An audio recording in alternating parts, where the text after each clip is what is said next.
Pukul 6 waktu Indonesia Tengah. Inilah Radio Republik Indonesia Bau-Bau dengan Warta Kepton. Berita seputar Kepulauan Buton.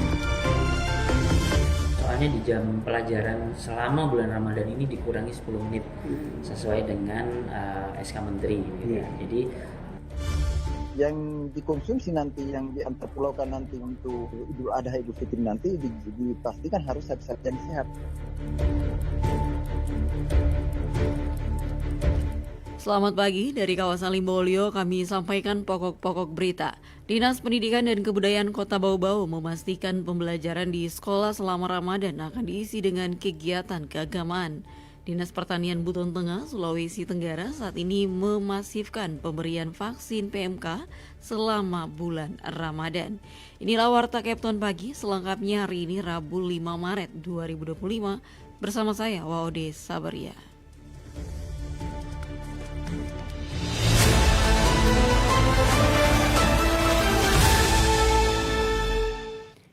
Saudara, kita awali berita yang pertama. Dinas Pendidikan dan Kebudayaan Kota Bau-Bau memastikan pembelajaran di sekolah selama bulan Ramadan akan diisi dengan kegiatan keagamaan. Selengkapnya Hairul Mulku melaporkan. soalnya di jam pelajaran selama bulan Ramadan ini dikurangi 10 menit sesuai dengan SK Menteri gitu ya. Jadi libur awal Ramadan bagi para siswa di Kota Bau-Bau sebentar lagi akan berakhir dan kembali mengikuti proses belajar mengajar di sekolah pada 6 Maret sampai dengan 20 Maret 2025. Kepala Dinas Pendidikan dan Kebudayaan Kota Bau-Bau Eko Prasetya mengungkapkan bahwa pada bulan Ramadan waktu pembelajaran akan disesuaikan untuk memberikan kenyamanan bagi siswa yang sedang menjalankan ibadah puasa. Berdasarkan surat keputusan Menteri, waktu pembelajaran akan dikurangi sekitar 10 menit per sesi.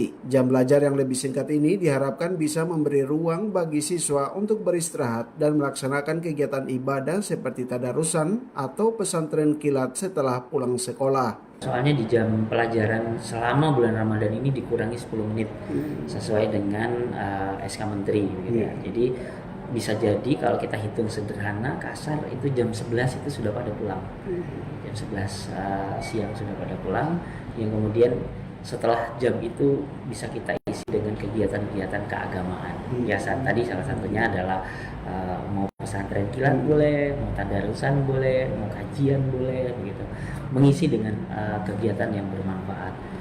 Untuk memastikan kesiapan sekolah-sekolah dalam melaksanakan pembelajaran selama Ramadan, Dinas Pendidikan dan Kebudayaan akan melakukan koordinasi dengan seluruh kepala sekolah. Dimungkinkan nanti akan digelar berbagai jenis lomba seperti lomba azan, lomba sholat, maupun kegiatan sejenis. Namun ia menegaskan bahwa lomba-lomba ini akan dirancang dengan konsep yang sederhana tanpa memerlukan perlengkapan yang berlebihan. Kalaupun ada lomba itu adalah lomba-lomba yang untuk mengisi dan kemudian mengasah keagamaan kita, yang kemudian performanya tidak perlu pakai atributif pakaian yang bagus-bagus, cukup pakaian muslim apa adanya, pakai songkok, pakai sarung, dan kita adakan lomba. Apa itu lomba? Banyak. Ada lomba hafalan Al-Quran, ada lomba sholat, lomba azan. Itu kan lomba-lomba yang tidak perlu persiapan yang luar biasa. Tapi kalau kita lombakan ini, itu akan mengisi. Salah satunya adalah mengisi. Eko Prasetya juga menyebutkan bahwa meskipun ada tawaran dari event organizer untuk berkolaborasi dalam kegiatan selama Ramadan, pihaknya sedang mempertimbangkan berbagai aspek agar kegiatan yang dilakukan dapat memberikan manfaat tidak hanya bagi siswa, tetapi juga bagi masyarakat, terutama para pelaku UMKM yang tengah berkembang di bulan Ramadan ini. Dari Kota Bau-Bau, Hairul Mulku, RRI terus mengudara untuk Indonesia.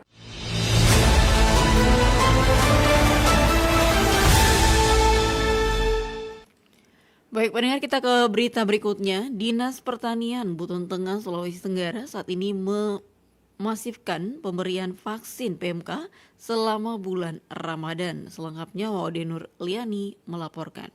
Yang dikonsumsi nanti, yang diantarpulaukan nanti untuk Idul Adha, Idul Fitri nanti dipastikan harus zat-zat yang sehat. Seiring dengan munculnya kembali wabah penyakit mulut dan kuku PMK di Indonesia, khususnya di Pulau Jawa, pemerintah daerah di sejumlah wilayah yang berpotensi menjadi tempat penularan virus tersebut semakin memasifkan kegiatan pemberian vaksin PMK bagi ternak sapi. Demikian pula di wilayah Kabupaten Buton Tengah dengan populasi lebih dari 6.000 ekor sapi menjadi lokus program vaksinasi PMK di Sulawesi Tenggara. Sejak 17 Februari 2025 Dinas Pertanian melalui bidang peternakan dengan getol ke kandang maupun tempat penangkaran sapi untuk pemberian vaksinasi. Hingga 3 Maret 2025, sudah ada lebih dari 600 ekor sapi mendapatkan suntikan vaksin dari 1.500 sasaran target yang diberikan pemerintah provinsi untuk periode pertama. Kepala Bidang Peternakan dan Kesehatan Hewan Dinas Pertanian Buton Tengah, Pemran menyebutkan, target pemberian vaksin berakhir akhir Maret ini. Selama Ramadan, bidang peternakan terus gencar vaksinasi untuk mengejar target tuntas sebelum Lebaran Idul Fitri. Karena terjadi pergerakan yang sangat masif nanti kalau sudah kurban dengan Idul Fitri nanti. Dari pergerakan ternak itu sangat luar biasa karena utamanya ternak-ternak yang dari Buton Tengah atau dari Muna yang menuju Bau-Bau sangat tinggi. Ya, jadi itu antisipasi sebelumnya kita adakan edukasi sama peternak supaya ternaknya itu mereka bisa sehat terus, jangan sampai terserang wabah itu, ya kita kasih desinfektan, penyemprotan kandang-kandang ternak mereka. Pemran menyatakan meskipun wilayahnya masih terbebas dari PMK, namun pihaknya telah melakukan berbagai langkah antisipatif. Beberapa langkah yang telah diterapkan antara lain memperketat pengawasan lalu lintas ternak baik yang masuk maupun keluar dari daerah, mengedukasi peternak tentang pentingnya menjaga kebersihan kandang, serta melaksanakan vaksinasi bagi ternak yang sehat. Artinya untuk konsumsi daging, ya jadi itu diharapkan itu yang dikonsumsi nanti, yang diantarpulaukan nanti untuk Idul Adha Idul Fitri nanti dipastikan harus sapi-sapi yang sehat. Selanjutnya, kata Pemran, para peternak diimbau untuk tidak mendatangkan ternak dari daerah yang sudah tertular PMK, serta setiap ternak yang masuk maupun keluar harus dipastikan dalam kondisi sehat agar tidak membawa potensi penyebaran virus. Ia berharap dengan adanya langkah-langkah antisipatif tersebut, Kabupaten Buton Tengah dapat terbebas dari virus PMK. Dari Kota Bau-Bau, Ade Nurliani terus mengudara untuk Indonesia.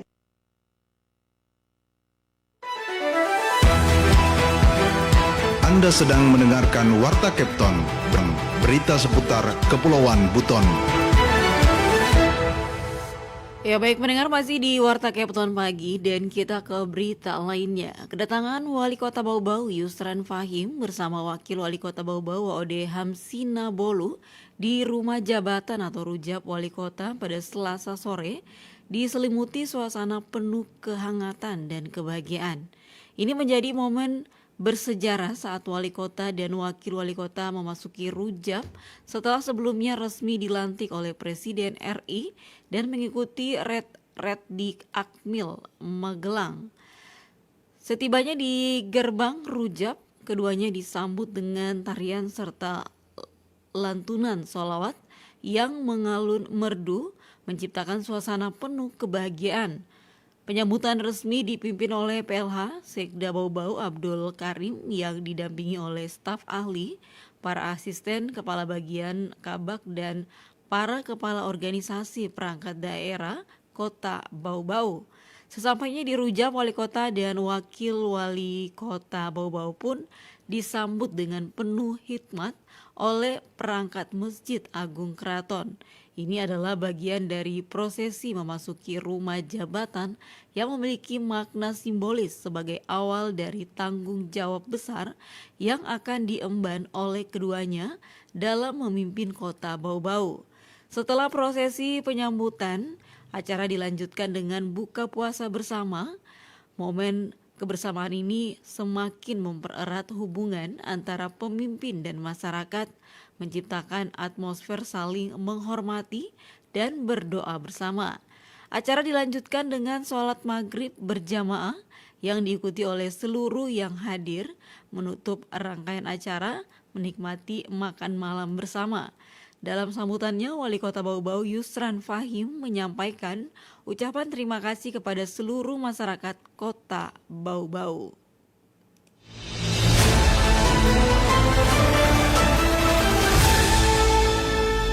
Pendengar, kita ke berita yang terakhir. Pelabuhan Bau-Bau kembali menjadi destinasi kapal pesiar internasional pada Selasa kemarin 4 Maret 2025. Kapal pesiar bersandar di Pelabuhan Bau-Bau. Kapal mewah ini membawa 439 wisatawan mancanegara dari 27 negara yang disambut hangat oleh pemerintah Kota Bau-Bau dengan pertunjukan tarian tradisional. Selengkapnya Afriansa melaporkan. Diharapkan dari Pemda dan dari masyarakat bisa membuka gitu ya.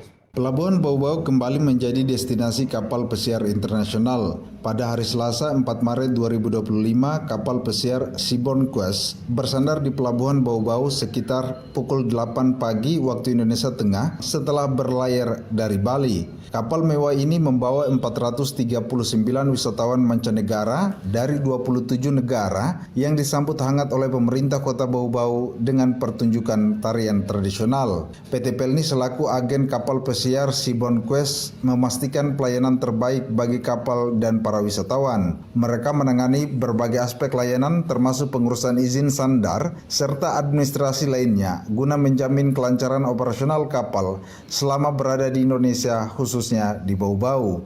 Bahkan beberapa pegawai Pelni cabang Bau-Bau turut membantu wisatawan dalam berkomunikasi dengan warga setempat untuk mengunjungi berbagai destinasi wisata di kota ini. Kepala Pelni cabang Bau-Bau, Jasman, berharap kehadiran kapal pesiar ini dapat membawa dampak positif bagi daerah.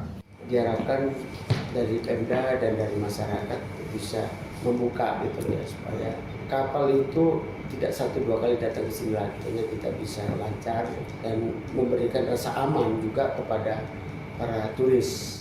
Jasman juga berharap warga bisa memberikan rasa aman dan nyaman bagi para pelancong serta awak kapal saat mereka berkeliling kota dan berbelanja. Selain itu, menurut Jasman, kunjungan wisatawan mancanegara ini juga berpotensi membuka peluang komunikasi bisnis antara turis dan pelaku UMKM lokal. Mengingat beberapa dari turis bisa saja merupakan pebisnis atau memiliki jaringan bisnis di negara asalnya. Setelah menikmati keindahan Bau-Bau, kapal pesiar Seabourn Quest dijadwalkan melanjutkan perjalanan menuju Ternate, Maluku Utara pada pukul 17.00 waktu Indonesia Tengah.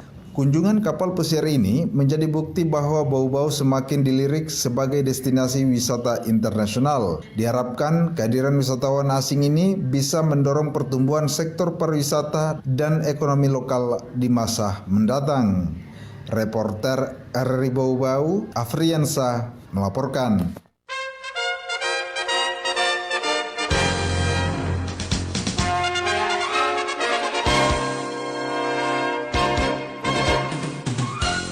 Pendengar, sebelum kami akhiri, kami sampaikan pokok-pokok berita. Dinas Pendidikan dan Kebudayaan Kota Bau-Bau memastikan pembelajaran di sekolah selama Ramadan akan diisi dengan kegiatan keagamaan. Dinas Pertanian Buton Tengah, Sulawesi Tenggara saat ini memasifkan pemberian vaksin PMK selama bulan Ramadan. Demikian Warta Kepton pagi ini, mewakili kerabat kerja yang bertugas, Sewa Desa Baria terus mengudara untuk Indonesia.